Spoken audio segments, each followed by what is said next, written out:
Hello and welcome, dear Rasikas. We're so excited to have you with us today for Carnatic Music, a live panel discussion by your esteemed panelists, as you can see on your screen today. I'm Sindhu Vasudevan, part of the Sur Darbar team, and I'm super excited to welcome you and to introduce our panelists as well as Sur Darbar. If you're new to Sur Darbar is a warm and welcoming Indian music classical platform that invites artists, students, and Rasikas from the Austin area, as well as the Tri-City area, which includes Houston, Dallas, and San Antonio. Given that we are all in quarantine, we are excited to have all of you from across the globe, not only in Texas, so welcome everyone.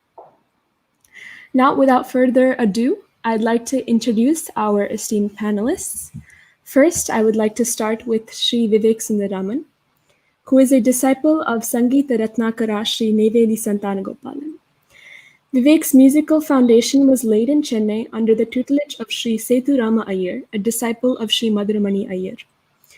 He has had the good fortune of learning from Sri Natarajan and Srimati Raji Subramaniam, who is a disciple of Sri T.N. Seshagopalan. He has been continuing his advanced music training under Ise Peroli Sri Neveli Santanagopalan over the past several years. He is also a proud music teacher at Sri Paduka Academy in the Bay Area over the past 10 years, and we are extremely excited to have him in Austin with us now as he recently shifted here.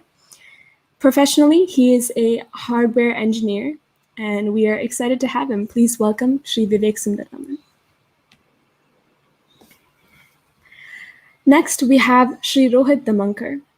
Sri Rohit took to Carnatic music as an adult and has formerly been trained in Hindustani classical music in his childhood.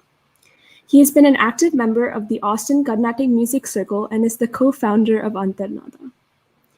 Living in Austin, he has mainly been trained under Dr. Bhamati Sudarshan and has taken advanced lessons from Kalaimamani Charumati Ramachandran, a doyen of the MLV Bani. Please welcome Rohit Damankar. Next, we have Tara Rangarajan, an ardent Rasika and artist from Austin, Texas. She began learning vocal music training under Vidushi Srimati Ananta Lakshmi Shadagopan at the age of 8. After 8 years of rigorous training, she was awarded a scholarship from the Government of India for advanced training, which placed her under the tutelage of Sangeeta Chudamani Sri O.S. Tyagarajan for many years. She has received guidance in RTP singing from Vidwan Sri Chingalput Ranganathan. Please welcome Srimati Tara Rangarajan. And last but not least, Srimati Shanti Mahadevan, an esteemed artist and guru from Dallas, Texas. She is one of the senior disciples of two illustrious gurus, Srimati Bhanumati Raghuram, disciple and daughter of Sangeeta Kalanidhi Dr. S. Ramanathan, and Sangeeta Kala Nipuna Sri N.R. Prashant. Sri Shanti has studied Carnatic music since the age of 6 and continues to be guided by Sri Prashant. With more than 30 years of teaching experience, she is the founder and director of the Pranavam School of Music in Dallas. Academically, she holds 2 master's degrees, one each in marine science and bioacoustics. Please welcome Srimati Shanti Mahadevan. And now, our panel discussion today has been curated and will be moderated by Swati Vasudevan, co-founder of Sur Darbar. Swati Vasudevan is a Carnatic music connoisseur and student who was formally trained during her childhood years and has continued to learn and explore music due to her passion for this art form. Swati has imbibed much of her understanding of Carnatic music from her father and continues to expand her knowledge with her guru, Srimati Uma Subramaniam of Raga Surabhi. She balances her love for music with a professional leadership career at Wells Fargo. Please welcome Swati Vasudevan and the rest of our panelists. We hope you enjoy our show today, and please be sure to leave your comments, as this is an interactive session and we look forward to interacting with each and every one of you. Thank you and namaskar. Thank you, Sindhu, for the wonderful introduction of our esteemed panelists and your host and moderator for today's session. Very, very excited. This past few weeks has been immersed in, exploring and interacting with the community on what kind of questions they would like us to discuss. And we ourselves have been, researching on topics. And so it's been a wonderful journey for all of us on the panel here today. So really excited to spend the next hour and a half talking about some very interesting topics with all of you today. I just want to reiterate for some of you that might have joined late, Sur Darbar is a very young organization that we started in Austin just to promote the love for music and bring the community together in interesting, exciting ways. So we are happy that you are part of this panel discussion today. We look forward to having you interact with us throughout this panel by posting your comments or questions through the chat. We have a couple of folks that will be monitoring the chat and will pass on the questions to our panelists. So please be sure to interact, ask questions as we go, share the live with your friends so they can join in as well. We have something very exciting lined up. And then there's a lot of surprises for the young audiences as well. So look forward to the next hour and a half. So sit back and enjoy with us. So moving into the very first segment of this, I'd like to do a little icebreaker. If you're not speaking, I'd request you to please put your microphones on mute, but the panelists can stay online. I'm hearing some feedback. I hope it's not too bad for everybody. Okay. So we'll start off with an icebreaker with Vivek. Vivek, I know you're part of the Sri Neyveli Santanagopalan's Gurukulam, Sishyakulam, as they call it. Could you please share some insights about the Neyveli Santanagopalan's Gurukulam, Sishyakulam? Thank you, Swati, for inviting me to this program. Isai Peruli Acharya Ratnakara Neyveli Santanagopalan sir, or Neyveli sir as we affectionately call him. He is a treasure trove of music and he derives a great joy in inspiring all of us as students and through us countless others across the world. So this Sishyakulam is also, I think, coined in that way where traditionally we have heard of Gurukulams and we imbibe with the Guru, and that is very much a part of the learning. But also as a Guru, he takes immense joy in the students' learning, and through the disciples, he's spreading the art form and culture. So that's how I look at it. Very much like branches of a banyan tree. And for example, he has conceptualized several programs like Epic Choir in Cleveland, Aradhana. And in fact, we ourselves are fortunate enough to do a program with our students in the Cleveland Aradhana with some concepts. So what it does is even the youngest of learners, they are able to present something and pick up some other things in a non-linear way, and even more advanced concepts, they are introduced to it. So this is basically the essence of Gurukulam also, because when you are in a Gurukulam, you are picking so many concepts. So I've been fortunate to be in the teaching journey on Sir's encouragement more than 10 years now, and I'm glad to be here in Austin. It's been a great journey. Thanks, Swati, for inviting me to this program, and hope to share some thoughts and experiences. Wonderful, Vivek. Thank you so much. We are so happy to have you in Austin among us and this panel as well. Next, I'm going to move on to Shanti. Shanti, you're a first-generation musician, and you came back into music with 2 master's degrees in very, very diverse fields, marine biology and something else. But tell us about why did you choose music as a career, and what has your turning point been? Good morning to all the viewers here in the US, and good evening to all in the Eastern Hemisphere. Thank you, Swati and the Sur Darbar team, for having me on this show and for having invited me. Thank you for that question.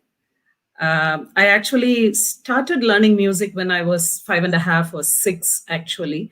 And the learning journey continued right until the 12th grade. And that is when this long hiatus came. And that was for several reasons, including my own academics. Then I got married, and then husbands and my higher education, traveling to several Western countries for that, and then raising 2 children, etc. Until we came to Singapore and settled down, and I started on my career teaching bioacoustics at the university over there. That is when I realized I had a very, very deep-rooted passion for teaching. Music had been a very serious hobby all along, and it never ever aged out of me. So when I started learning again at Singapore, that was a point where passion suited the hobby. After that, I think it was a very pragmatic decision to convert hobby into profession, because according to me, music is a very versatile job. It could move with me wherever I go. And also, music is something that is very open for all to start or restart, regardless of factors like age. So here I am in Dallas and doing what I love best. Thanks, Swati. Thank you, Shantiji. I want to ask Tara about her journey and specifically understand, being with multiple gurus, right? Would you please share with us what your experiences has been learning from different gurus and, a little bit about your music journey, Tara? Sure. Thank you, Swati, again, and the entire Surdarbar team. It's wonderful to be here with everybody. Music has no age, no geographical barriers, as we are seeing right now. And I would definitely say no barriers in terms of who you learn from, how many people you learn from. So my own personal experience, as well as those of many students of music, people who are now singers, I'm sure, has been at some point you want to get a different perspective, right? So it's just like anything else that you want to excel at in life. You initially need an anchoring, whose importance cannot be understated, which is why you go with a guru for several years. And then once something inside of you starts sparking, you need to have different perspectives so that you're not siloed. And that's where having, learning from another guru comes in. So I was very fortunate because all the gurus I learned from never imposed anything. They gave everything selflessly. It was up to the student to get everything by osmosis. So it's a big boon. It's a tremendous experience. Of course, the timing matters, right? But it's a tremendous experience to get different perspectives, because when you finally present, even if you're singing at home, it's the music inside you that comes out. You can't imitate somebody, but that music inside you will be wholesome only if you've listened and put inside of you how many different ways you can come at the same thing. So I've been very fortunate. I would say it's a great boon to any student to be able to do that. Wonderful, Tara. Thank you for sharing that perspective. Last but definitely not the least, and in many ways my favorite panelist for today, Rohit, because of his upbringing in and by no means others are not my favorite, but having been raised in North India where Carnatic music is not as prevalent. Rohit, could you tell us how you got into Carnatic music and how you adapted to this, learning the South Indian form? Thank you, Swati, again for inviting me to the panel. And it's really great to be with all the panelists here today. So interesting questions indeed. And I am the black sheep of the family as far as the music goes. My family is very deeply into Hindustani music. My parents, my uncles, my aunts, everybody did Hindustani. And even I learned Hindustani as a child till my voice broke. And as far as my parents tell me, they used to say that as soon as they would announce earlier on radios and later on TV saying, आज के अखिल भारतीय संगीत सम्मेलन में आप Carnatic शैली में गायन सुनेंगे. As soon as that happened, they would switch off the TV or the radio, and I keep joking with them saying now they are paying for all that. I switched over to Carnatic actually when I had a chance listening to MS Subbulakshmi's one of the cassettes, and one of my friends had it. It had a song Bhavayami Raghuranam, which made a really deep impact on me because the lyrics were beautiful. The way she sang was very beautiful. So when I got a first chance to learn after, my high school, when I went to IIT Kanpur, strangely, that's where I picked up learning Carnatic music. And it has been a passion I have learned, and I'm continuing to be a student forever. So it's an ocean to cross. At the same time, I do have I'm fortunate to see similarities between the systems and the beauty of each of the systems as well. Thank you, Rohit, and it is wonderful to have somebody with such both the backgrounds and being a part of our community and being a part of this panel. So thank you so much for making time for this. We'll move on to our questions that we've received from the community by way of email or by way of text, and so we'll kick off with an audience question actually. And this is top of mind for everybody. So with the pandemic upon us and many of us locked in at homes, and for all of us that have lived in North America, the question from some of the audience is, what do you think about the different modes of learning? The traditional Gurukulam Parampara, where the student stayed with the Guru, versus the in-person classes that you go to at Guru's house, or distance learning through Skype and phone and FaceTime. Would any of you like to share your perspective on, the traditional versus the more recent time paramparas of learning? I think I'll go because I have a firm opinion about it. In my opinion, there is actually nothing that could replace in-person, face-to-face learning. Because for me, subtle things like movement of a guru's hand or his or her facial expressions, etc., talk a lot about fine nuances of that kriti or that ragam or the gamakam that is being employed, etc. So in other words, modern technology-based methods lack the authenticity of in-person learning. But having said all that, there are several practical reasons and circumstances that do necessitate the use of modern methods and technology, like, for example, our current global situation with this virus. So I'm not ruling out their use totally, but teachers, parents, students, all of us, we have to put our best foot forward and continue as best as we can. Maybe I can add some more thoughts to this. Sure. I totally agree with Shanti's point that in a traditional Gurukulam and sitting in front of a Guru and getting all the nuances, there is a lot of it which loses in translation when you go through online medium. I think as the art evolves, however, we also have to figure out how to make, for example, if we learn, sometimes we have online classes with Niveli sir, for example. But when we have to figure out the happy medium where when the Guru is in person, go and avail of it in maximum way. So it becomes like a Gurukulam. So whenever either my Guru is here in US or if I go to India, so those are the kind of things which will bridge this gap of technological learning and get that authenticity of the in-person learning. Yes, wonderful perspectives, and thank you for sharing, Shanti and Vivek. Moving on to another question about Carnatic music concerts. This also has in some ways come to us from the audience, not exactly in this format, but yeah, I want to combine a couple of things here. What is the one thing you look for in a Carnatic music concert? Is it the choice of ragams? Is it a variety of composers? Is it the bhavam in the music?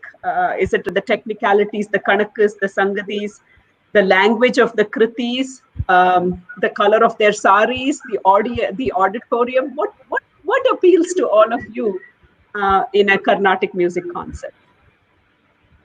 I think I'll take that first.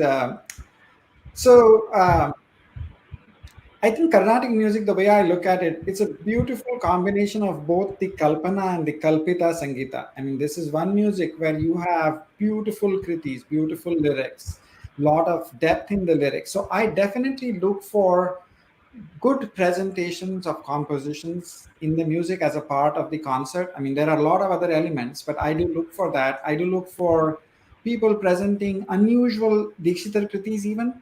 And otherwise, a lot of people, deem certain Dikshitar kritis or long kritis as inappropriate for a concert platform. And I really look forward to people who do present them in a concert setting. And also, I think it evolves over time. When you're a student and you're just wondering if you're ever going to get on stage and how you're going to handle everything, you're sort of listening to everything. So you don't really know what you want out of the concert. But when they sing a kriti that you've already learned, obviously there is something that resonates. As you move on and start going into Manodharma music, you start looking for pointers. Okay, how did this person handle this interval? Right? How did they, when you start getting into the intricacies of Kanaka and Kalpana Swaram, what did they try here? Where did they sing the Swaram?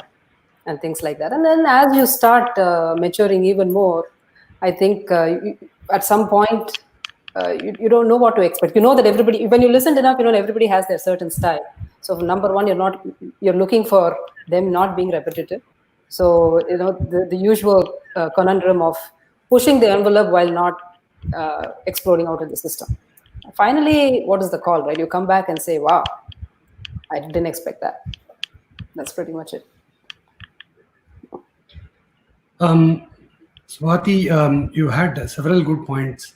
You left out a very important point. You left out the Sabha canteen and Karpagamba, which was, when me and my tata used to go to the season, that was a very big part, and I have gotten to enjoy that also. But jokes aside, Vivek, in the US, I wish we could start that concept in the US also. None of our auditoriums have even chai for that matter.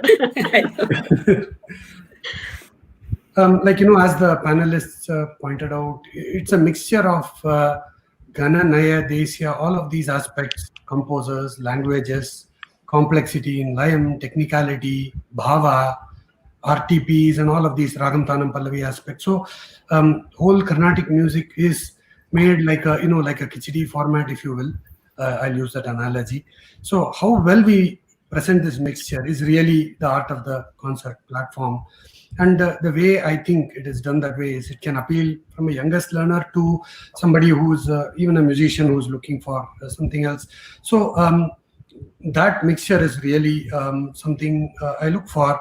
And as Rohit pointed out, some rare compositions, they have a place in some concerts. And, you also want some different variety in compositions, all of that.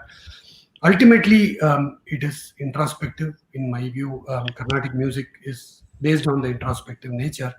And when I go back from the concert, I want to think about all the technical aspects, rewind to them. And I also want to look within and go into a different world. So that's what I look for in a concert. If I may, my thoughts are also proceeding along similar paths. Swati, you did give us a wide variety of choices, choice of ragams, choice of composers, choice of language, everything. However, in my opinion, the quality of a concert does not stem from any one factor, like the choice of ragams or composer or language or anything. In the end, when I walk out of a concert hall, there must be something called the saukhyam of having listened to a wonderful concert, the wow factor, like Tara mentioned. And for me, that is an amalgamation of several factors, including some of which you have suggested. It is not just one factor. It has to be several factors combined. Just because an artist chose a ragam which I like doesn't mean that the concert was out of this world. We have two female panelists, Shanti and Tara, and none of them said that they are looking for the next fashion in sari or the jewelry. No. That is, yes, thanks for calling that out, Rohit. And I do want to add, especially because we have some younger, the younger generation that is getting into the music. I think we all have to, go to these concerts because it's a great learning opportunity to get things that you cannot necessarily get from that guru's 1 hour session, right? So there is a lot more you can get. So when I go to a concert, it is, okay, what is it that I know, but what is it that I don't know? It kind of opens your mind to so much that you don't know. You might hear a new ragam, you might hear a new composition, new composer, right? It's just that exposure to a wide variety of things. I think that's very, very important. So I would definitely encourage, younger students of music, if, you don't have to be a performer, but just get yourself exposed to this world of music, which is just amazing. Just amazing. So let's move on to our next interesting question. What makes an artist stand out to you? Who would like to take this one? What makes an artist stand out to you?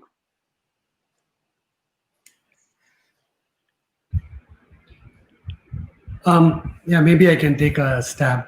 So as a kid, when I started listening to Carnatic music, one musician made a deep impact.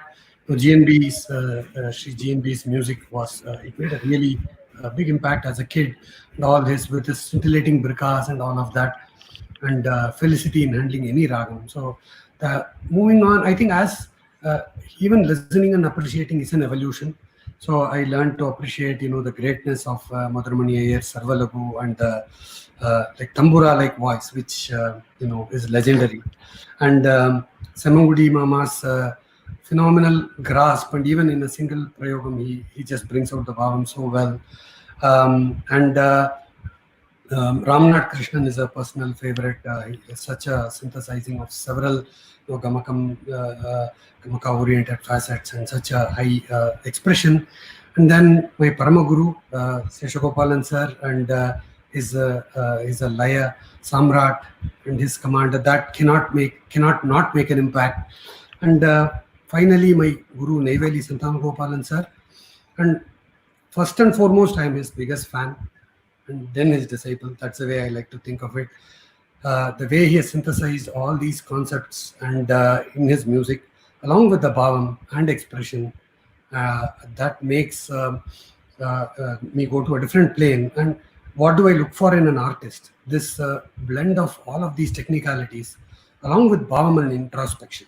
So, and that is what makes me tick when looking for something in an artist.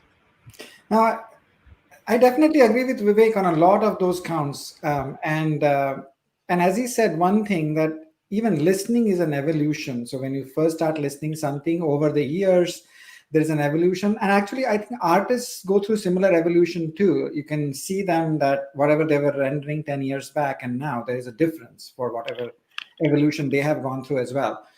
So you look for that. But at the same time, for mostly the vocal concerts, I do look for people using their voices more aesthetically, as a part of the instrument. And I'll tell you what I don't like. I sometimes don't like people, exaggerating a lot of voices, or under the name of Kanak, doing too many cuts where they do Neraval as well. There are too many cuts and it breaks the continuity of the music. Yes, the talam is a great aspect, but I don't appreciate sometimes those aspects when they are just over exaggerated. Yep, very good point. Since you mentioned the word evolution, I'm very, very urged to share, and I'm hoping my father is listening to this. When I was a child, most of the time it was Madhurmani Iyer playing at home, and he would always, be listening to Madhura, and I just did not appreciate that music when I was a child, and the kind of sounds he makes and in his music. But I think it's an evolution over the years. Now I can listen to Madhurmani Iyer 24/7. The same goes with like M.D. Ramanathan. Doesn't have one of those, most, captivating voices, but the music is very, very deep. So I think my piece of advice to younger generation would be to continue to listen, because that evolution happens over time. As you train your ear to that music, it gets better by the day. So when you mentioned Madhurmani Iyer, one thing which comes to mind is, he has this love, and his music is lovely, Oh. and then he uses that love syllable, and that's something. I don't know what it was, love or wow or whatever, but that was just something that. Swati, I would like to add that evolution is in terms of time also. Like when I Correct. was a very small kid, any artist, any ragam I could listen to only for a short period of time. Correct. But now, like you said, most of the artists I could listen to 24/7. Right. That is so true. So, I think since we have the younger audiences, that's a very important point I wanted to emphasize. So thank you all for chiming in on that one. Okay, we are going to move into something more interesting this time. This next question. And this one is going to be an audio-based question. So, panelists, are you ready for this one? Sure. Hopefully.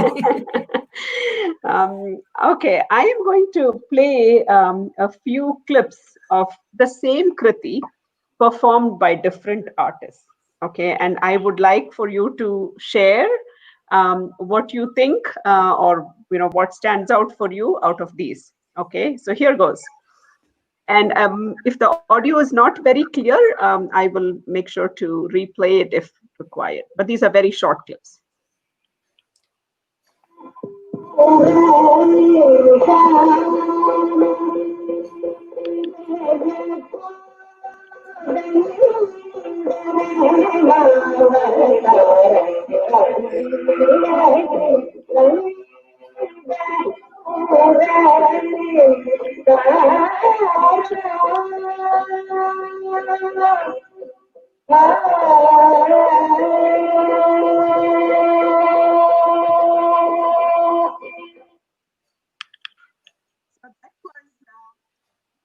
Any guesses? Anybody? That was Dick Patmal singing Brindavana Saranga. I'm going to play the next clip.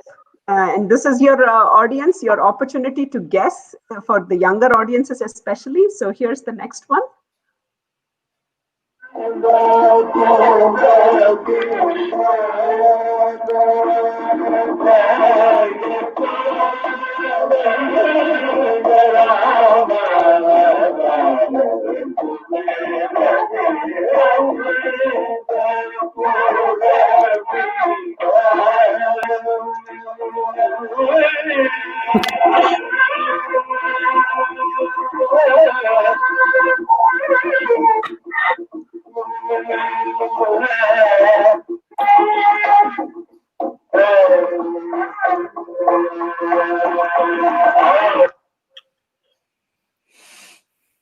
Guess that one.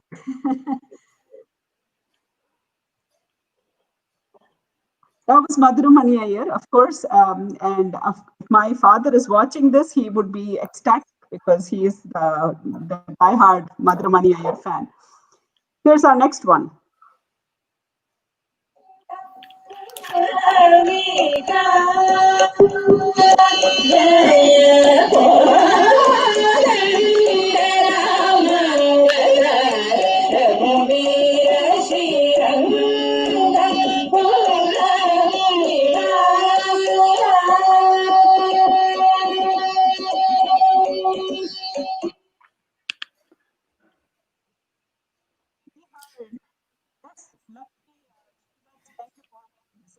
Swati, your voice is a little off right now. Okay, my voice is a little off.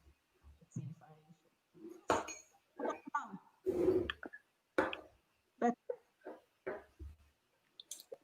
if It was better before you played the clips. Maybe you got carried away with the clips music. Yes, I was definitely mesmerized. But thank you all the audiences for guessing. We had 3 clips of Brindavana Saranga performed by D. Patmal, Madhurumani Iyer, and M.S. Subbulakshmi. I want to ask our panelists to share their perspective on the artist and the kritis, and what kind of analyze the differences in this, the same song that they all performed. I remember one thing that happened when I was a student, and it happened several times. I asked, several people, several gurus this. So, when I listened to Ragapura Vihara at a concert before I started learning it, I loved it and I wanted to learn it. And then I said, one thing I don't understand the difference with Madhyamavati. It looks the same, but that was the time Mahabharata was playing on TV, right? And the title song was in Vrindavana Saranga. So I said, it looks like that also, but I don't know the difference.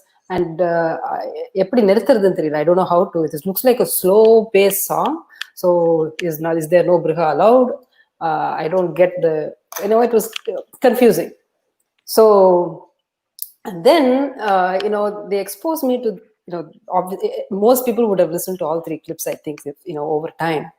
And you realize that there is no rule. It is just Vrindavana Saranga sitting inside of you will make the, pace come out naturally. For example, MS, when she sings, Nirtarche, she sings, Nipasa, that's it. If you just say Nipasa nirtadana, it seems very short, it seems very blunt if you just think about it, but it doesn't feel that way, right? Madhuramaniyar, on the other hand, would sing beautiful Brihanilla, but Madhyama Kala phrase. Things like that. So then you realize it is not fast or slow, it is whatever comes, suits, your mood and the feel at that point. At some level, it has to be felt, I think. It can't be taught. So the more you listen, you can listen to these 3 clips endlessly, and you'll realize that it's all the same Vrindavana Saranga, they just experienced it differently. So you cannot write on a rule and say, this Madhyamavati, this Vrindavana Saranga. You are allowed Kakali Nishada, and you have to go a little slowly, and that's the difference. It doesn't work that way, right? It's Rakti, and it's just beautiful.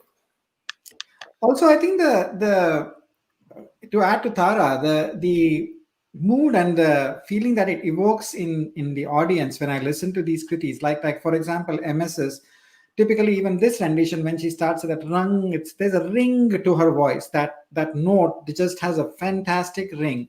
And to me, it almost looks like when I listen to it, if I shut my eyes, it will be like a gopura where, you're not able to climb it. It's like kind of ascending sort of thing. Whereas when I listen to DKP's renditions, they look like a majestic elephant walking very slowly. But there is a definitely gait to it, and the way she kind of presents her any kritis, even Dikshita, even this one, it's that mood and feeling that it evokes. So again, the very same raga, the very same words, but just very different sort of mood that they evoke within you. Very true.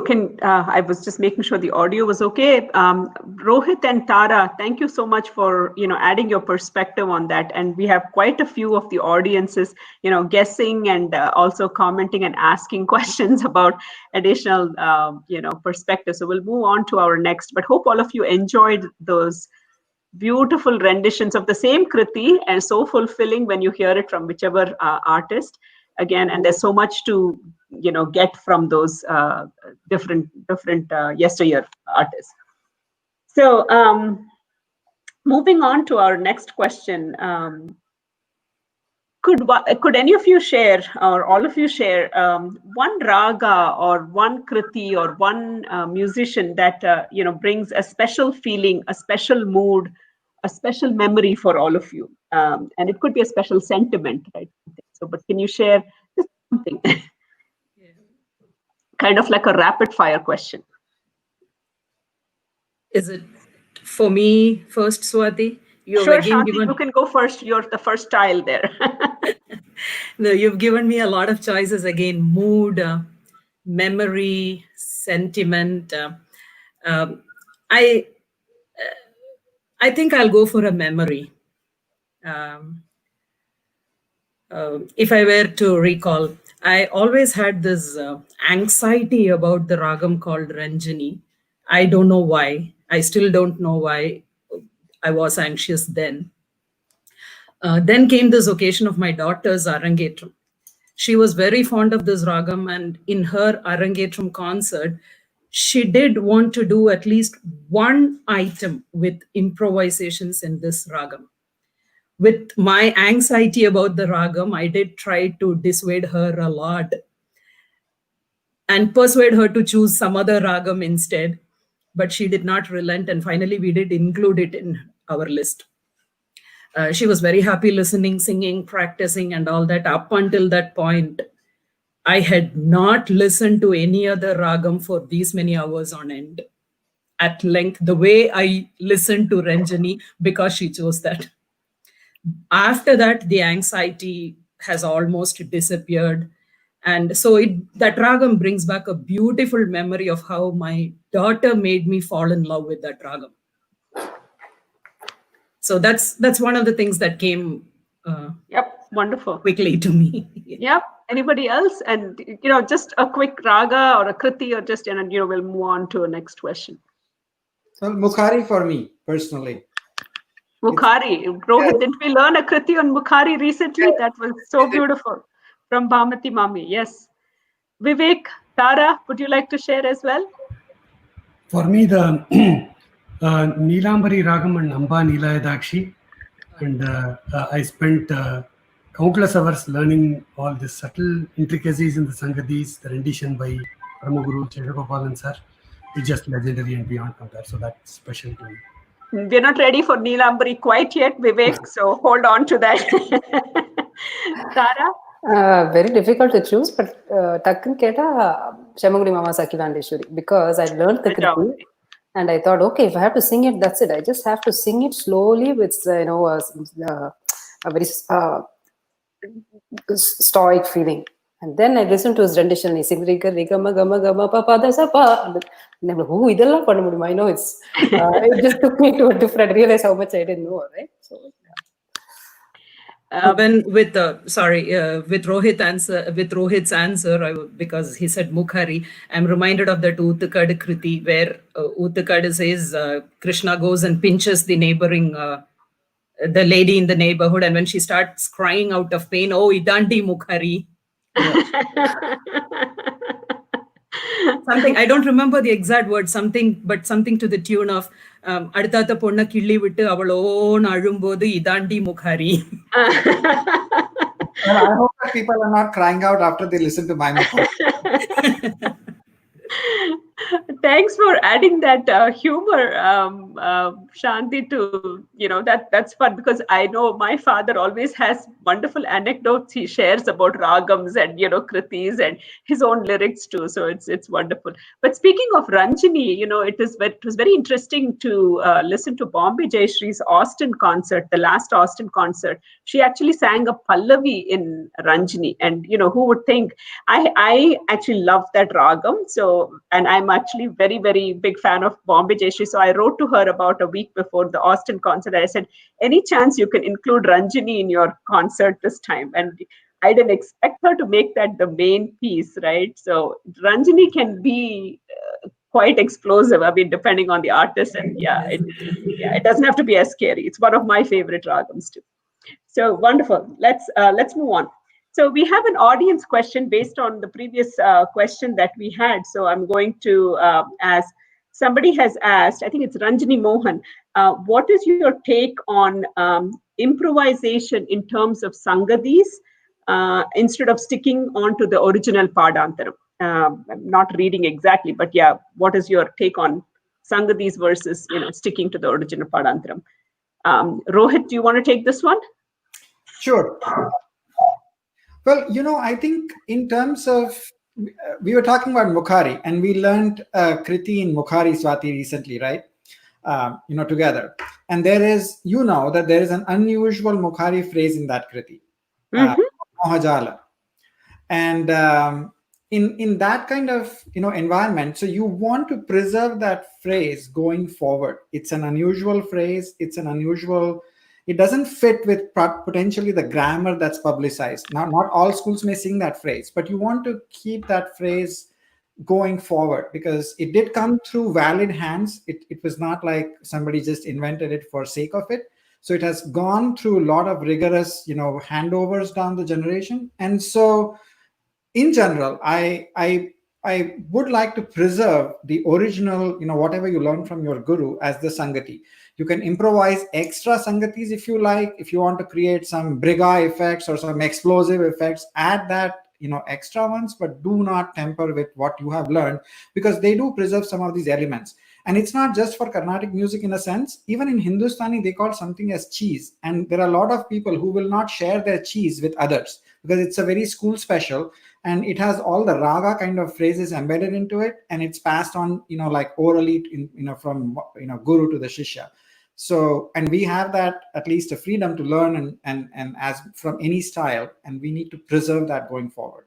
Mm-hmm. Rohit, can you share as an example of that Mukhari phrase that you mentioned, and maybe later on a cheese aspect as well? I don't know if it's cheese as in Hindi. So I think that it's the Anupallavi. Mohajara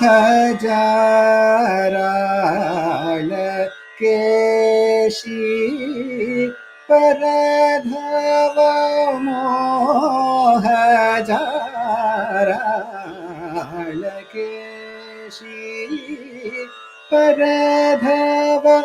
So that the second Mohajala is that unusual phrase which you don't hear in other Mukharis. It's a floating Mukhari in that place. Beautiful. Beautiful, beautiful. Thank you for sharing that. We'll come back to the cheese aspect of the Hindustani maybe in another question later on. Who else would like to add your perspective on improvisation and sangatis and so on?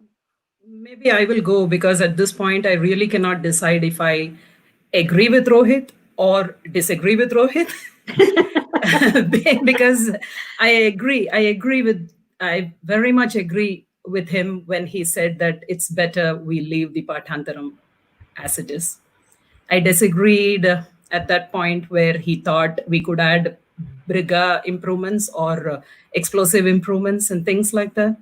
So with that introduction, that I don't know whether to agree or disagree, my firm opinion is that one should stick to the original Pathantaram. Because in my opinion, improvisations in terms of sangatis are a trial at showcasing one's own manodharma. But Carnatic music is such a vast ocean where one's manodharmam has several other avenues of expression like ragam or tanam or neraval or swaraprastaram.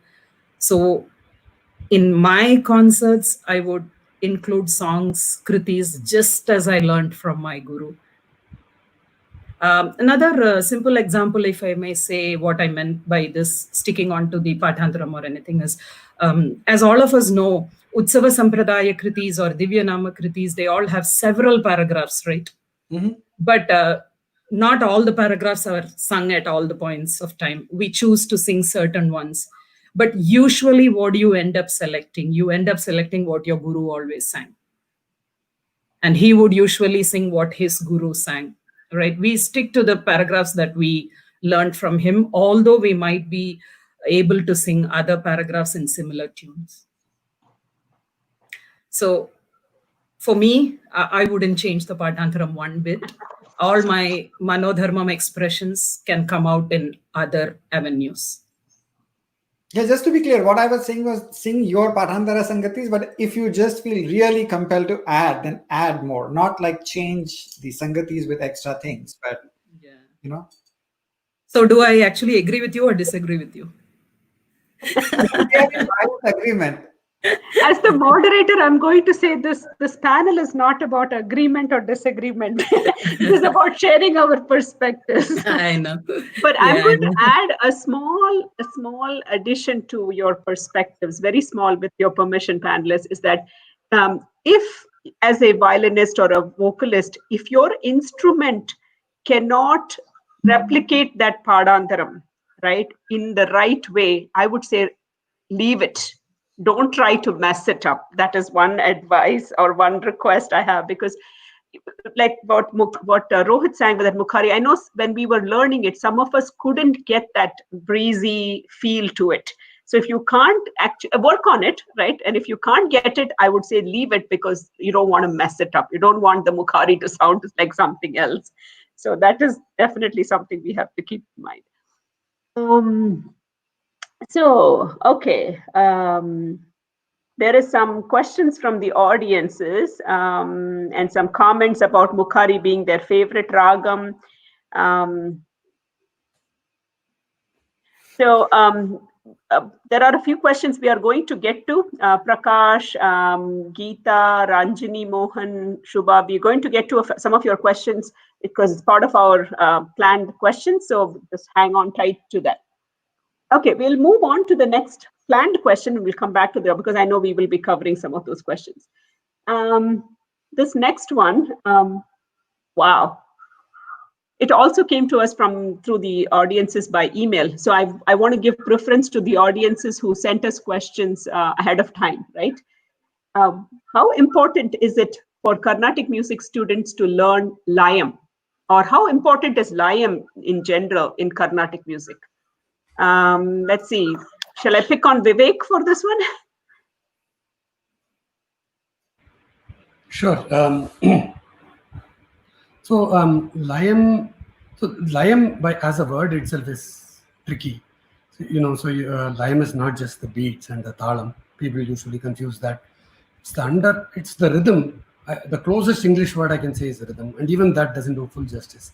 It's the undercurrent of the temporal aspect of music, and that's one of the things which makes Carnatic music really special and great.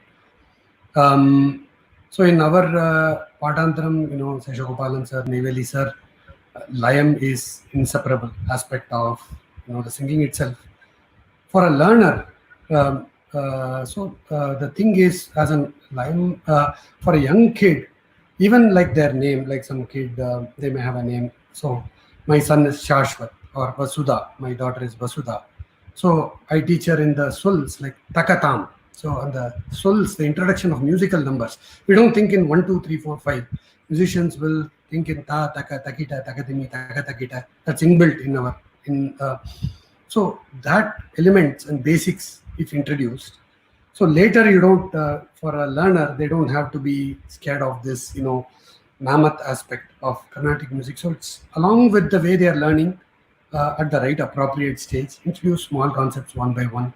And we would even do like for some of these Chittaiswarams we have learned with Chatusra Tisram, Tisram, all of these aspects put together once you master it.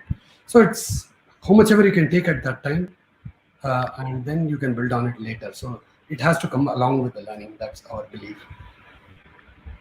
Yeah, I couldn't agree more. It's talam is just a part of layam, right? So metronome, rhythm, these are all words that we try to use to capture layam. Nothing will completely capture it even together, but it's something inside of you that keeps the meter going. So no matter what you change, the meter is always there. So I think it is very important to, I don't know whether it's important to call it learning layam, but enjoy layam at least. In fact, for how a vocalist and a mridangist sync on the talam, they say, the mano layam has to match. And if you put a metronome in that mix, that'll be a disaster. Synchronization, that defines the layam itself. True.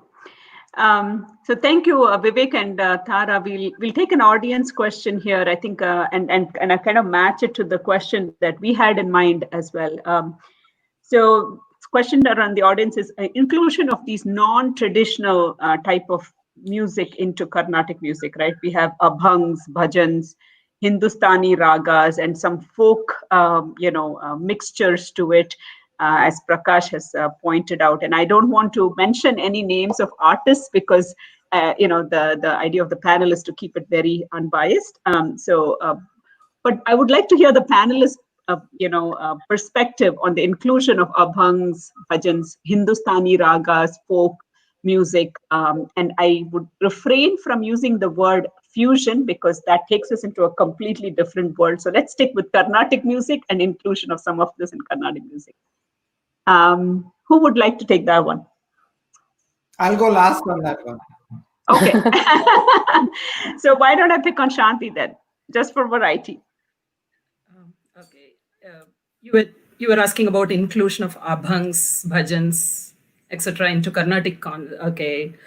So how I would answer that is that I actually value the traditionality that Carnatic music represents. And for me, that traditionality relates to spirituality. So Carnatic music, in my opinion, is a plea unto the divine or praising that supreme being. So this very same purpose is achieved by a bhajan or an abhang, which is a plea unto the divine or praising the supreme being or subjects like that. There should be no barrier in Carnatic music, and hence, in my opinion, inclusion of abhangs or bhajans in a concert is a very welcome concept for me. That's Wonderful. I definitely agree with Shanti, your perspective. But the way I think about it is, now chat has come to the Chennai seashores also, right? You have chat stands in addition to your shundal. So at the end of the day, it's actually in addition to the bhakti, it's all our Indian music. And the way I look at the system separated at some point, but they are still long lost cousins, right? In terms of the Hindustani and Carnatic. They all stem from the same roots. They separated, like many hundreds of years ago. But at the end of the day, the long lost cousins can meet in a concert platform. And again, language has not been a barrier. Anything that expresses, devotion. There is also one aspect, though, that if you are presenting abhangs or bhajans, they have to sort of meet certain classical standards. You don't want to just be completely folksy or, you hear these bhajans like, I'll tell you one, which is a funny one, but it's a Hindi song, like Choli ke Piche. And I have heard it like, Choti ke Piche kya hai, Mata ka mandir hai, you don't want that kind of inclusion in these concerts. You want something that still has a standard, musical standard, raga standard. And I think after that, and if you look at even the innovators in the music, like, for example, Dikshitar, when he went to Kashi, he has imported already a lot of ragas in the traditional kritis. So even I think the founders were quite innovative in that sense. So to me, I think inclusion of all of this is just fine and enriches rather than takes away anything from the music. Thank you. That I think I can't agree with more with your perspectives. And I've actually enjoyed learning some abhangs and learning the Marathi language as well, Rohit. So it is wonderful to bring that mixture. And I loved your chundal and chart analogy, by the way. that was really, really good. Okay, so I think some audiences want to hear more clips. So how about we go to another audio question? Okay, and pardon me if the audio the first time is not clear. We will fix it right away. Okay. All right. So I'm going to challenge you guys. I'm going to play some Kalpana Swarams this time. How about that? That's the only clue I'm going to give you. Kalpana Swarams, and we're going to understand see what's different about these artists. And here's your audience, folks. Here's your opportunity to guess which kriti, which ragam, which composer, which singer, everything. Okay, here you go.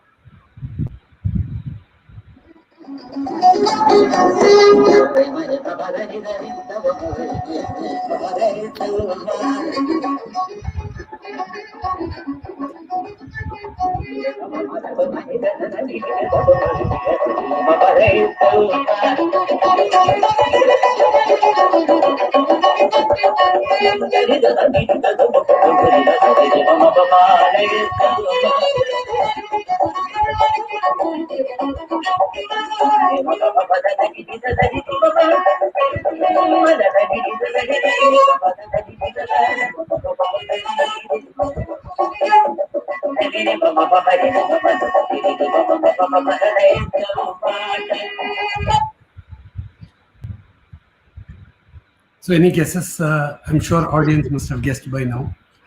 I've grown up listening to this. I don't know how many times. It's like kind of memorized now. The inimitable brand of Sarvalagu Yesteryear. He was so renowned, and for anybody, like the speciality of this is it can appeal to musicians as well as even people who are, they do not know the ragam or technicality, or they may not know the name of the ragam, Kapi Narayani, it doesn't matter. The way he presented and that felicity, how he used the gentai.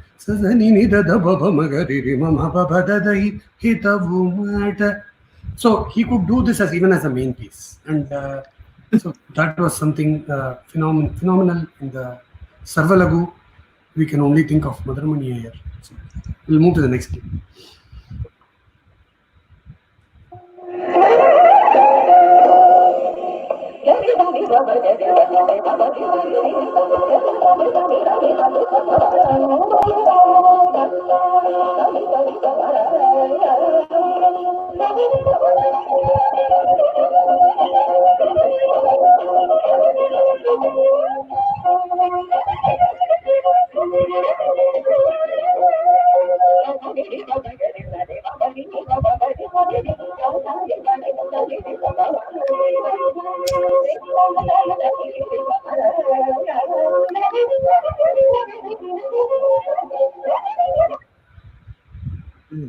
This is such a rare ragam. I hope some of you have got that.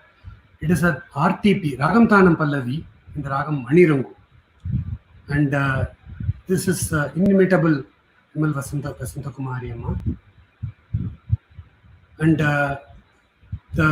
so she is a prime disciple of Sri G. N. Balasubramaniam, and she even like took some of these aspects to the next level, in my opinion, if I could say that, in my humble opinion. And the felicity with which, the ragas, whatever be the arohanam, whatever be the limitations of the raga, in their school, they could elaborate rather the ragam, they will be more, happy to elaborate that phenomenal musician and contributions to Carnatic music. With your permission, Vivek, I would like to play MLV's one more time, because I just feel like I could not get enough of that 30 seconds. So if you don't mind, can I play it again before we move on to the next clip? Definitely.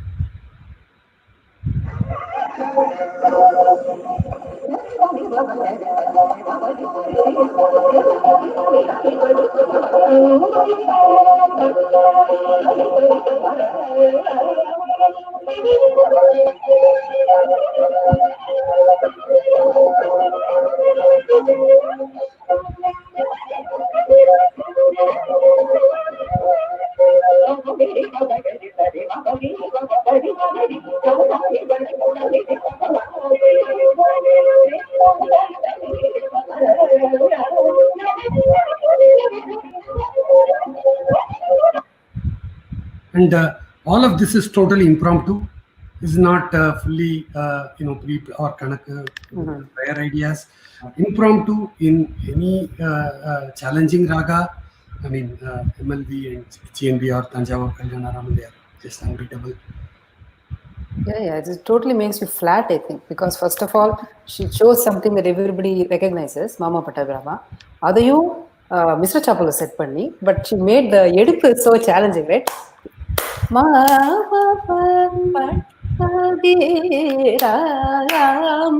By the time you synthesize everything, she's already moved on, right? So you don't know, when you're gasping sometimes when you listen to something like this. Oh, yes, setting is so challenging, and then she's singing Manirangu without any faltering going to Madhimati, which of course for them is nothing. But it's just, it floors you. What else do you say? Yep, wonderful. Yeah. Here's the next one. Audiences, be ready. I'm not sharing the artist or the kriti or the the ragam. Here you go. Short clips, so you got to be on your feet.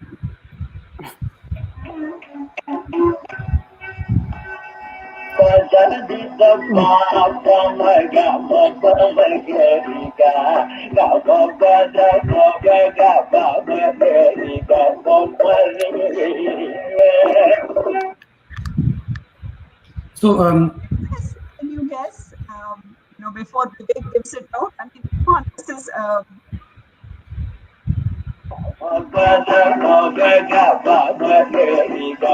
Classic.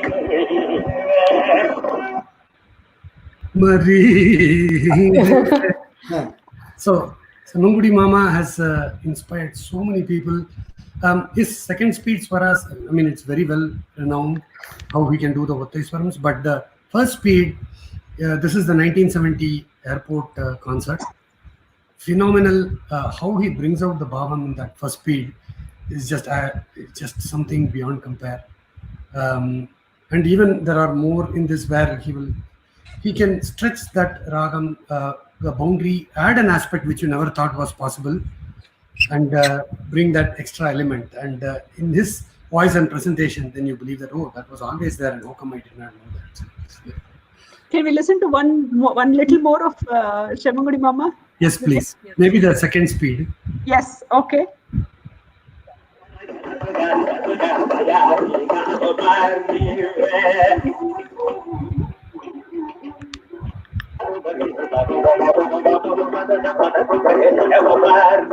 Signature piece.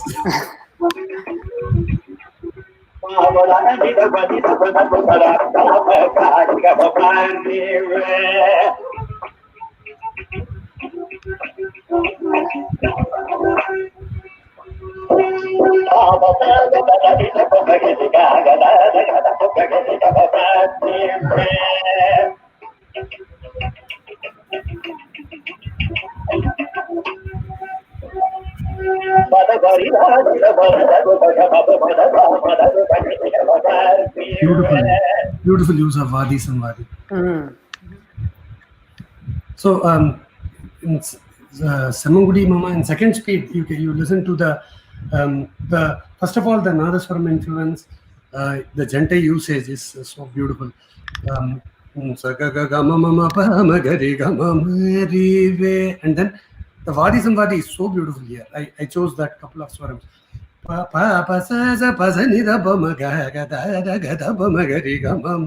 wouldn't have come up with that in a million years. And so that is the essence, like not laya based or not Carnatic based, but the intrinsic feel of the ragam, and that just blows you away. Also, when you listen to the Kirtalaswaram, when you're a student, when somebody says, okay, give it more bhavam, what will the student actually try to do? They will try to give some pause. Because that's the first thing that strikes you, right? Oh, the ga konja gamma it would add some color. He didn't do that, right? And at least in the clips that you pay, he just continuously keeps singing. That's the maximum he goes. So without giving any pauses or doing anything that is explicitly going to buy you some time, he still captures the bow.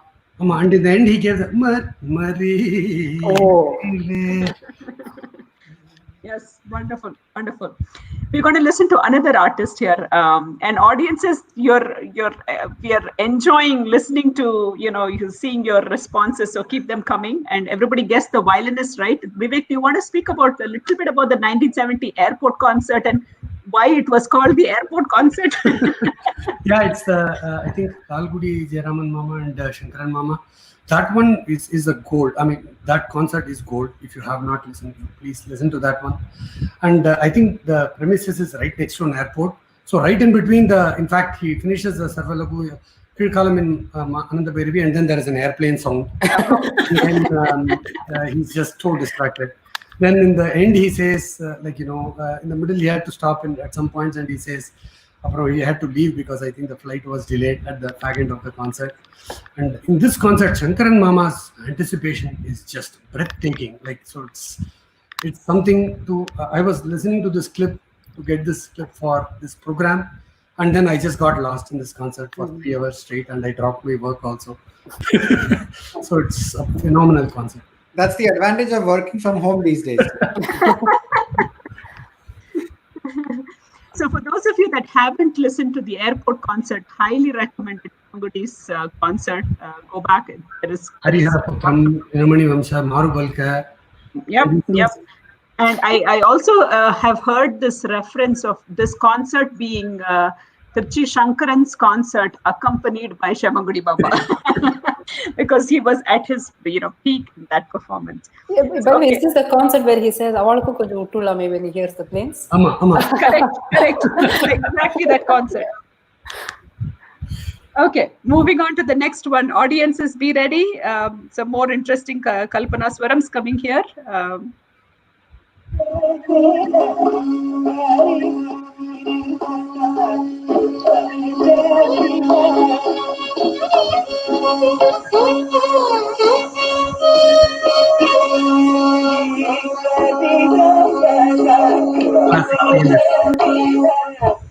Ni Sariga Sada.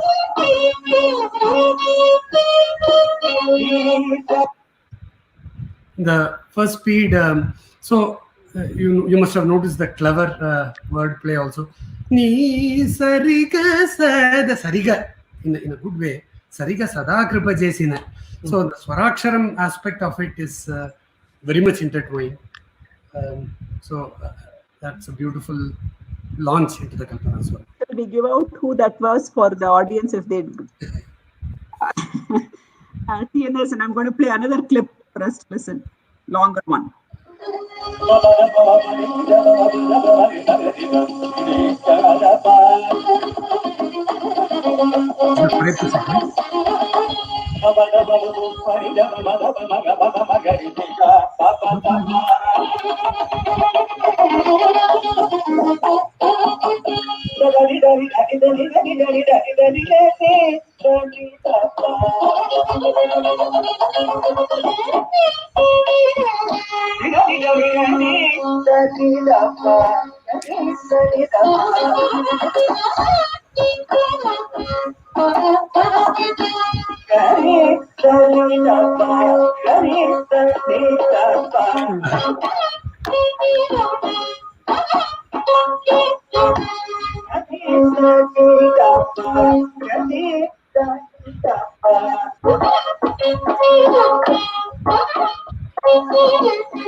So it's a beautiful, with simple concepts. All of us know Kil Kalam, Mel Kalam, Chatusram, Tisram, the two speeds, Chatusra Tisram.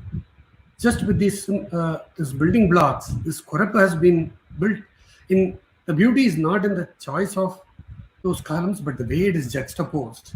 It's just mind-blowing. And this is signature T.N. Seshagopalan sir. You can see that variations of these kind of themes in many of his concerts. And I think he leads up with this Korapa into the Korvai, which also very much flows with this pattern.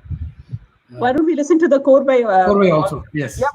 Why we or the Korepo also? Without that, it feels incomplete, right? So a little more of TNS right here.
So all with these basic concepts, this Korvai is presented like a grand edifice, and you can see the accompanist, how much first they are looking at the Korvai and they grasped it so fast. The effect on the listener with these concepts, I think the effect is so grand, and that's the specialty I feel in that music. Vivek, so we listen to a lot of, and panelists, we listen to a lot of, the yesteryears. I want to give a taste of some of the current generation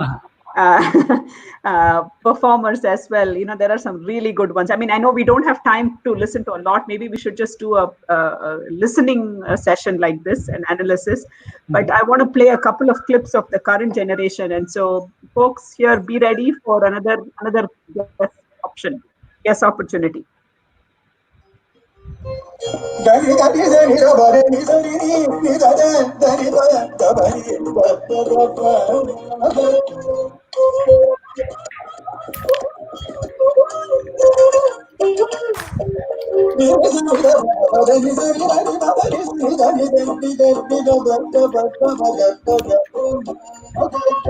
Can we pause there?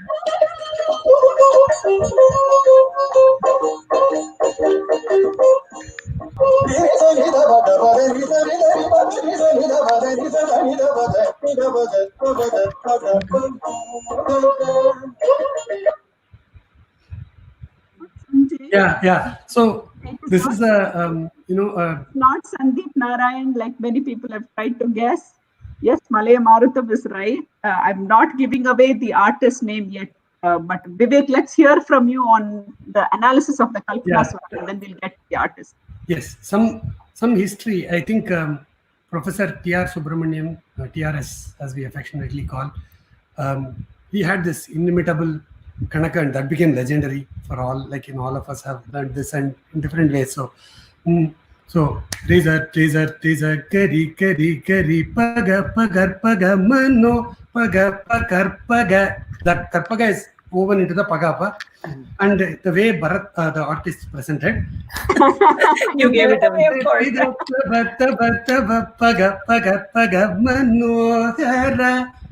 This is the seed, and now from this spark, how the current generation musicians have built on this. So you can see based on this theme how that's going to go to the next level now.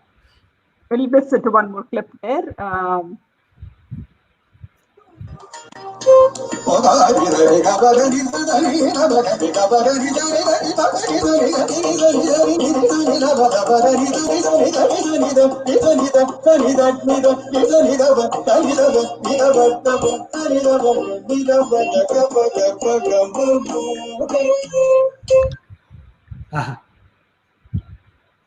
So based on that one idea, now a lot more ideas are flowing. Like as when you listen to that as a musician, then you think of more ideas. So you can see in current generation, a lot of artists have presented this Kriti Immortal due to this Idipu, and each of them have woven their own fabric onto that. And then you see that, and now you are amazed. And the evolution is starting from all of these giants, yesteryear, leading into the Sarvalagu, leading into the Samangudi Mamas, Kanakas, MLVs, Free Flow, leading into TNS. In those days, it was totally unexpected and out of the world. And now you see the finished product, and the next generation is going to even take it one more step further. So that was something wanted to share through the clips. Wonderful. Thank you, Vivek, for that, and Tara for that detailed analysis of all the different Kalpana Swarams. I think the audience really enjoyed listening to all of them. Tara, did you want to add something more? I think you just captured it all, Vivek.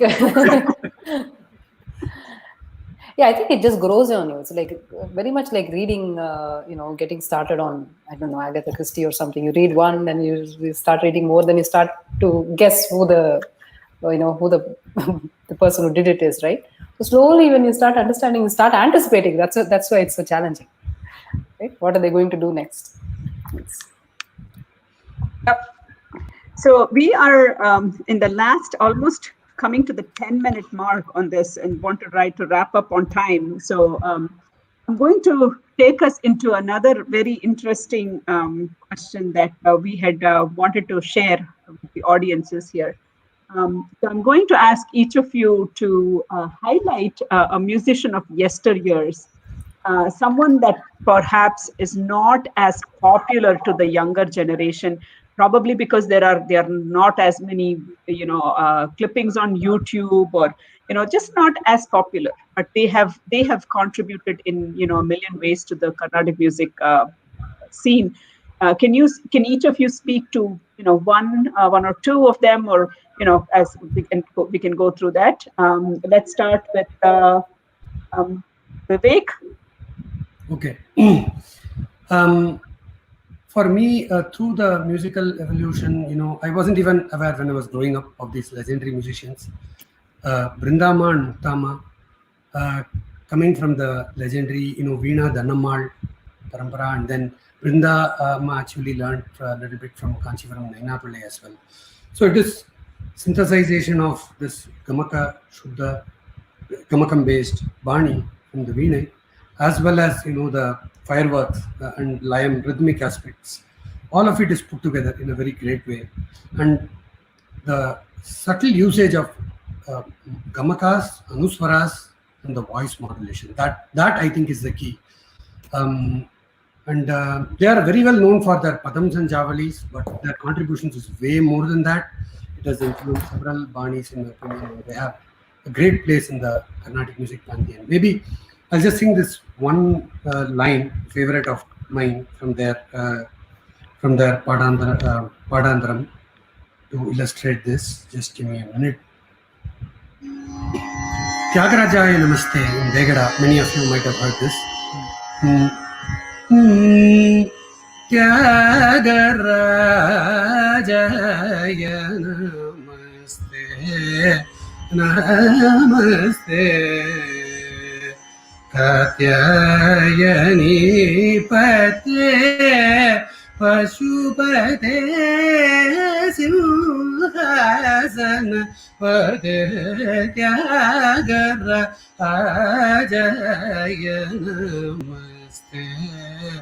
Namaste. So for the swaras, there is no stop point, there is no breath, and it is all as delicately woven. It's like everything is intertwined. Katyayani Pate Pashupate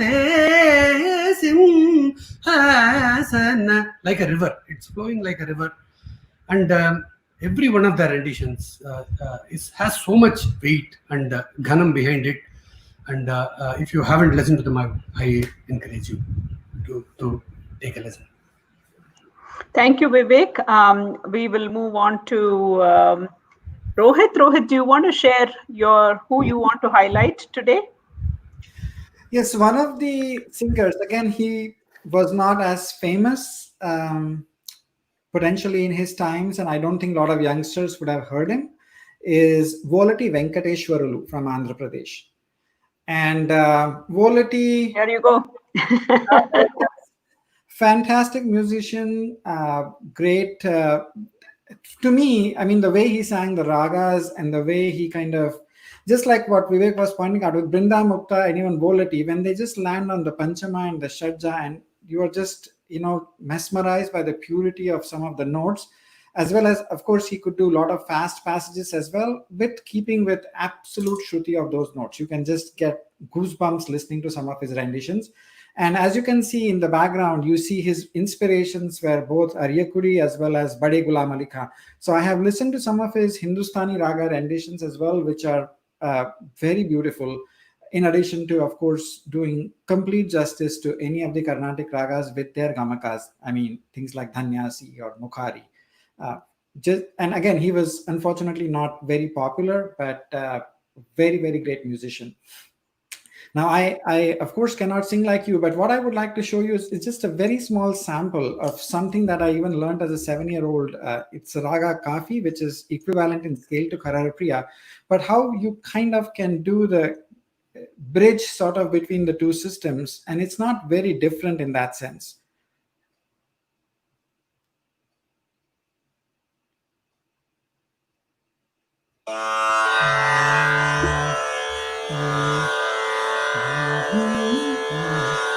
प्रभु तेरी दया है अपार, प्रभु तेरी दया है अपार, tu agama gochara vikala chara sakala को तू संभाल असुवन को उद्धार प्रभु तेरी दया है पार तदरा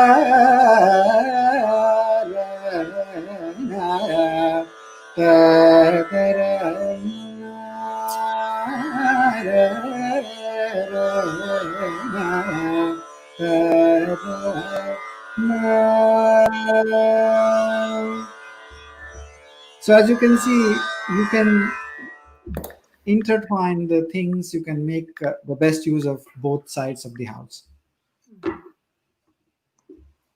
Thank you, Rohit. Shanti, how about we hear from you? Who you want to highlight in this? And I want to just give a call out to all of the audiences. We are almost at that grand finale. So please stick on just a few more minutes. This was not a rehearsed program. So, keeping to that 1.5 hours is extremely difficult, but we won't keep you very long. Please stick on with us for just a few more minutes. We don't want to miss that last piece. So Shanti, who would you like to highlight? Actually, Swati, speaking of yesteryear musicians, I'm actually a fan of almost all of them. However, if you ask me to pick one, the first name that comes to my mind is that of Srimati N.C. Vasanta Kokilam. Oh. So one reason is that even my students or younger generation of today, probably there is a chance that they haven't even heard about her, forget seeing her picture. So I really want to talk about her. And I don't really know if it is her melodious voice with perfect intonations that attracts me, or whether it is her Sruti Shuddham or Bhavam or the diction that draws me to her music. But it's very, very sad that we do not have many of her concert recordings. It could also be, it's perhaps because of the fact that she passed away too early in her life. However, she has acted in some movies with none other than Brahmashri Papanasham Shivan as music director. Mm-hmm. So we do have some recordings of those in which Carnatic music compositions are also presented, or those kritis have also been sung in her very dulcet voice. So, for example, who can ever forget her rendering "En Palli Konderaya"?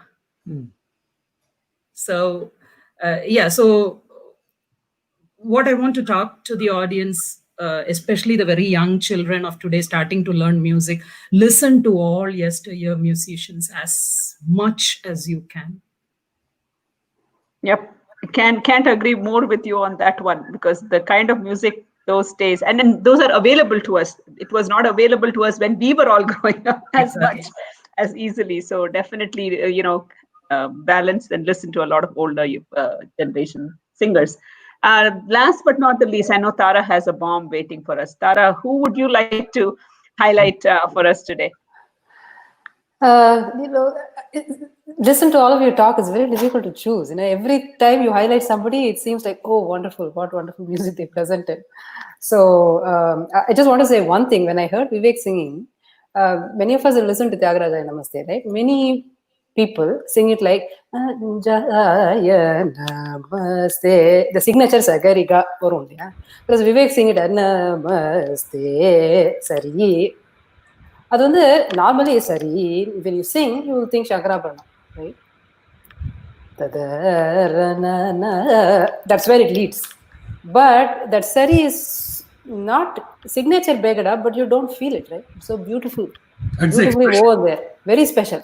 You listen to it 2 or 3 times, you realize, oh, Sari Prayoga vanthude. But then when it's just beautifully enmeshed in there. That's one thing. Another thing, there's so many to choose from, but personal experience, after I started listening to many vocalists, at one point there was, I think, we all go through some changes in what we want to listen to, right? At some point I started listening to Nadaswaram music, could be Shamugni Mama influence or whatever. When I started listening to T.N. Rajathan Pillai, that's when I realized there are such things as short electric phrases. You don't have to always sing some, phrase that goes on for 6-7 seconds. Just something that shakes the bones out of you and then pause. It was very difficult to even. I used to try to do it, but either the continuity would be lost or the briga would be messed up. It's very difficult, I think, to produce what the Nadaswaram produces. So you start appreciating Nadaswaram music more. This goes back to what you asked at the beginning, right? How does it learning from different gurus? How does it matter whether you call it learning from different gurus or listening to different forms of expression in terms of instrument or vocal? Same thing. You realize, nariya pause kurthu, but short phrases padinal, it will. It will actually take off. When you realize, it hit me in the face when I listened to Rajaratnam Pillai. So, Todi Rajaratnam Pillai. Todi Rajaratnam Pillai, definitely. He used to refer to GNB as Andavan for his Todi, and whose Todi also was very much influenced by Rajaratnam Pillai. So it's a back and forth synergy. And there is actually also an anecdote with MLV. Supposedly she was singing Todi and he came into the hall and he just appreciated it. And I think he's supposed to have also almost accompanied her singing Todi. Wow. I think we can spend another 1.5 hours just talking about, our favorite yesteryears artists or so on. But there was one question that came from our audiences, which I do not want to not speak about, or, don't want to end today's session without bringing that up. And it is around, we've listened to many male musicians, but there is such a lot to speak about the female trinity, namely, MS Subbalakshmi, ML Vasanta Kumari, and Ike Pattamal. I think they hold a very special place. And could we just, add some perspectives on the female trinity? And I also want to, touch on the question that came from the audience around female composers. So why don't we hear about the female trinity and female composers, and we'll wrap it up after that. Vivek or Rohit, who wants to speak about female? I want the men to speak about the female. So the female trinity, I think in all fairness, we should not say female trinity. They were the trinity of Carnatic musicians. It's as simple as that. And maybe I'll speak about D.K. Pattamal Mami. Actually, she was. I also had a personal connection because I used to go near her house in Kotupuram. My cousin used to live there. So, but she was a musical giant. And when you think of D.K. Pattamal, you think of that grace and the solidity, alitham. We say alitham in Tamil. The solidity and the groundedness in that music. So several her renditions are so mesmerizing. Kapali, you cannot think of Kapali without D.K. Pattamal, D.K. Jairam sir. And Yeppadi Paadinaro, even the lighter ones. And when she sang Bajare Re Manasa, the same ragam shines so well. And more than, on top of that, in a technical front, she was unsurpassed. She was one of the first female artists to sing a Ragam Tanam Pallavi. In those days, it was not a done thing.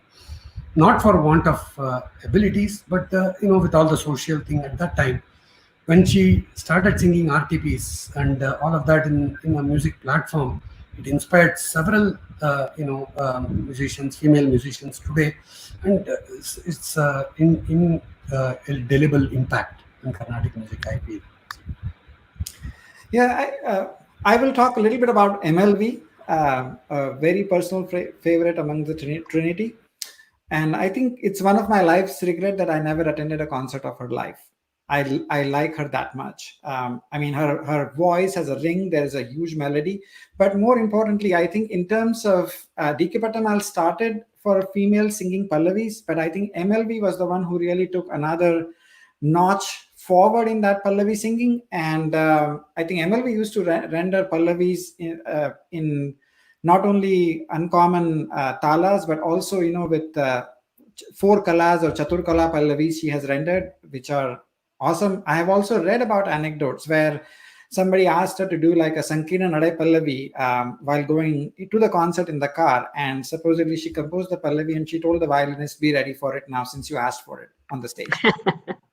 And she was one of those persons, I think, from at least all the anecdotes I've read, where the music was so much in her, the creativity was so much in her, that she really didn't prepare for sort of any concerts. Like, she's supposed to, when there were India, the cricket matches going on, she would go to the Chepauk Stadium supposedly and come back and sing a great concert at the Music Academy in the evening without, any preparations. So just absolute hats off to her, her creativity. Unfortunately, we lost her early.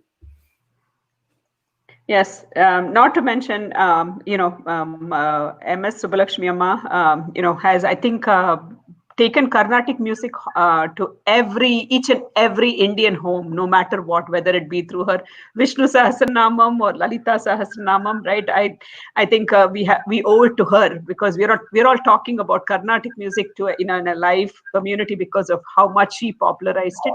And just a quick tip for some of the younger generation, she was the first one to perform in the United Nations as well. So she's taken our music far and wide. So quickly flashing D.K. Pattamal, M.L. Vasantakumari, and M.S. Subbalakshmi Amma. And going on to addressing the audience question on the female trinity, although we've had, many women composers being a part of the music making tradition in the 18th, 19th, 20th century, I think women were largely very underrepresented in most public facing professions and the performing arts, right? So anything that required them to, be exposed to the public was kind of like a taboo. So I think the reason why that many of them did not get the name and fame is probably because of the traditional family structure that we had, the gender bias, of course, not to hide that there was,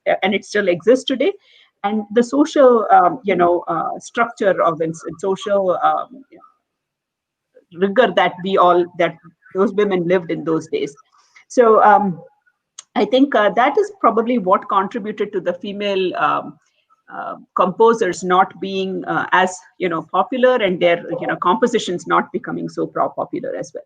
However, I want to point out that there have been many composers, even starting as early as the 12th century, women composers. So can you imagine 12th century women composers from Andhra Pradesh, Karnataka, Tamil Nadu, Kerala, right? So, and I just want to share a few of them. I know there were questions around this in the beginning.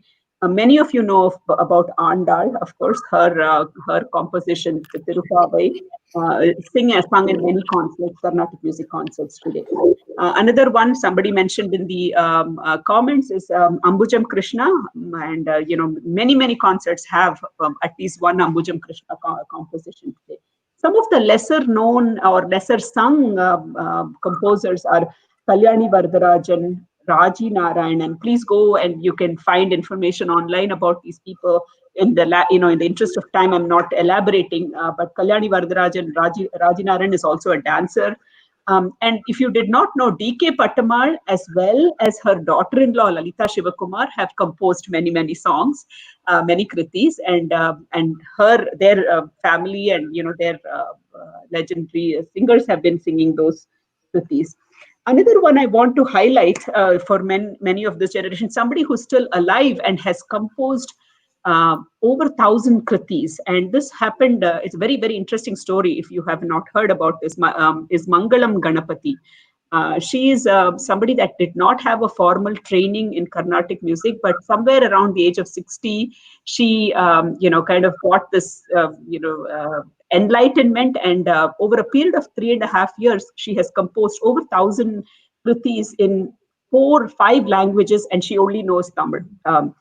So check out that, and I know about this composer because I had an opportunity to learn some of her compositions through Lalita Shivakumar's student Umar Ramasubramaniam, who runs Agasurabi, and very unique, very lovely compositions. So Mangalam Ganapati is a female composer who's alive in this generation and is still composing music. So would encourage you to check it out. And last but not the least, I mentioned a 12th century composer, Akka Mahadevi. For those who are from Karnataka might recognize the name. In 12th century, for a woman to have been composing music and to have taken that is something phenomenal. Now, I know I'm missing out a lot of names. In fact, even Swati Tirunal's, Maharaja Swati Tirunal's sister, Gauri Rukmani Bai in Kerala, she was very famous composer as well. So the list goes on. So there are many, many famous composers. I mean, many, many female composers. They just have not become as popular as we would have liked them to be. So it's our duty to, as women, to kind of expose some of those compositions if we have an opportunity to talk about them, to write about them, to sing their compositions, and that would be a great way to pay tribute to that generation. So with that, I think we would like to wrap up this panel discussion with the planned questions. But I want to turn it back to the panelists to share any parting comments you might have. I really want to thank all of you for sharing your very, very valuable perspectives in today's panel. I think we had really good audience participation. Really enjoyed a lot of good feedback. So thank you all audiences for staying on through to this. I'd like to turn it back to the panel to see if there's any parting comments you would like to share, and any ideas on how we could continue on this tradition. Yeah, so I think I'll go first. So first of all, before going to my parting comment, I really want to take this opportunity to thank Mrs. Swati Vasudevan and the Sur Darbar team for giving me this opportunity, and also for having me on the show, inviting me and all those things. But if I merit any such thing, I just want to credit that to my gurus. It is absolutely because of them that I'm able to sit here. That is one thing. But what I wanted to talk to the audience as a parting comment is, assuming that a huge part of the audience will be students of music. So you all know how the common idiom is that practice makes perfect. But in my opinion, a better statement would be, practice does not make perfect, but perfect practice makes perfect. Yeah. So true. Any other parting comments? Rohit, yes, please go. Well, first of all, thank you again, Swati, for having me and having this wonderful discussion. The one thing is, it's so heartening to see there are a lot of students of music now here in North America, and I think the tradition is going to kind of definitely be taken forward. The only suggestion is, as people listen to various kinds of music, don't necessarily cage yourself in only one style. Listen to everything, take good things from other styles and amalgamate, because everybody is unique that way. The voice is unique, that instrument is unique, anything they play is unique. So you have to kind of make sure that you are able to assimilate and present the best.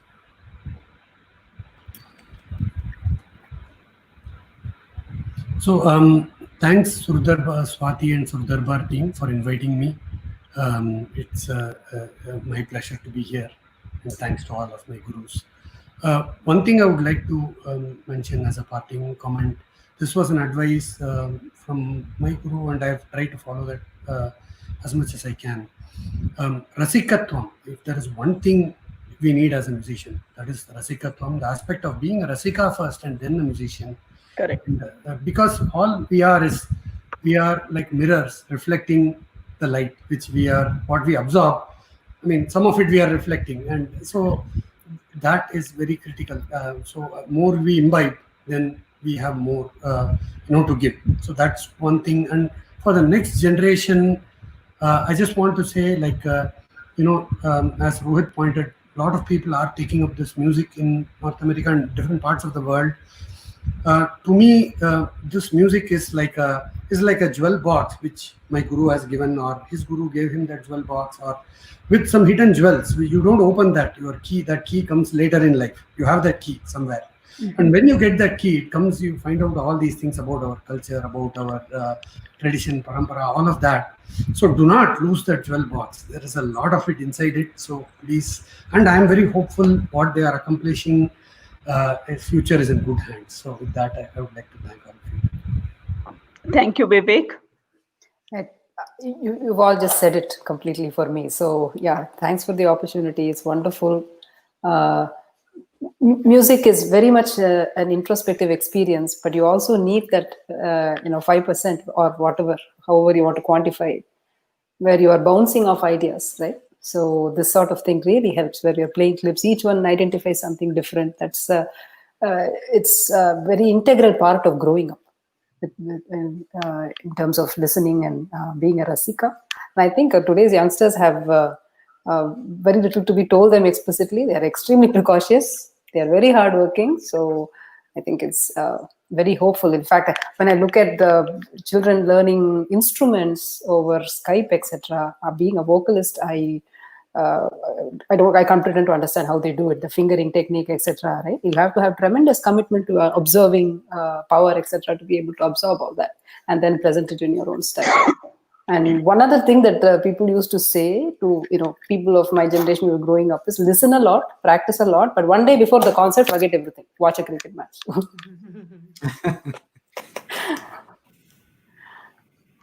Shanti, last, have you shared your parting comments? We won't part without that. I did share, but listening to all of them, I do have one more thing to add on, in my opinion, again. Please put quality over quantity at any time. If you know 20 versus if you know 200, I mean, it doesn't matter whether you know 20 or 200. Even if you know 200 and if you're not presenting very well, there is no meaning in learning, actually. If you know only 20, kritis or compositions or varnams or whatever it may be, if you present that or practice that very well and present it with all aesthetics that comes with it, that is way, in my opinion, superior to having learned 200 or 2000. Correct. Yep.